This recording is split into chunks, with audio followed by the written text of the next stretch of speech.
life coach. Danny Bonaduce, life coach. Hiya, Craig. Hey, how's it going? It's all good. What can me or Rick Jones do for you?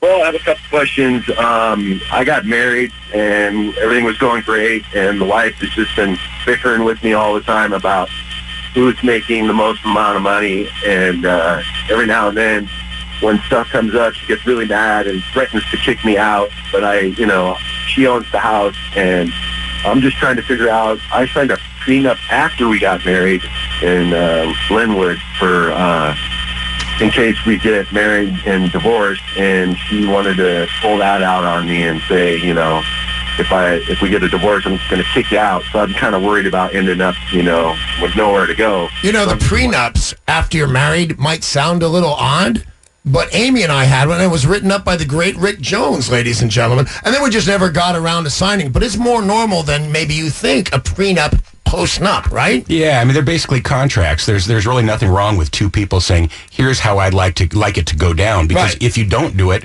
Washington gets to decide how it's going to go down. It's really kind of like a will. Why not? If you have a will, it's going to describe what happens. If you don't, the state's going to apply their own laws. All right, so here's the thing. Here's what I get. Your wife currently owns the house. Are you guys fighting and you're fearing you're going to get kicked out and get nothing? Is that what's happening? Yeah, well, Danny, here's the thing. Every time we fight, it's just about money, like, oh, I'm paying this and that. She makes a little bit more than I do. I'm a cameraman, and she's got her own shop. She does nails and stuff. All right, so real quick, man, what is specific? Narrow this thing down. What is your question for Rick Jones?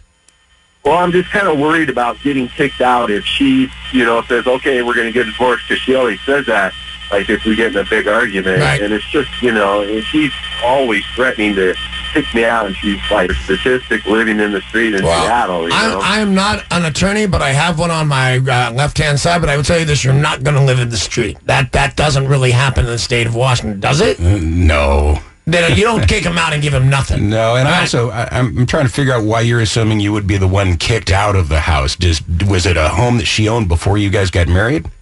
Yeah, that's the big deal there, okay. Yeah. But so that's hers, right? Yeah. She owns that house, and that's hers free and clear? Yeah, so I wouldn't really think of it as kicked out. I mean, ultimately, when two people move on, they do have to create their own financial lives again. I have no idea what the terms of this post-nup contract that you wrote was, so I really can't speak to that. But ultimately, things work out. The fact that you're employed puts you ahead of, at least 15% of the state? Sure, for sure, right.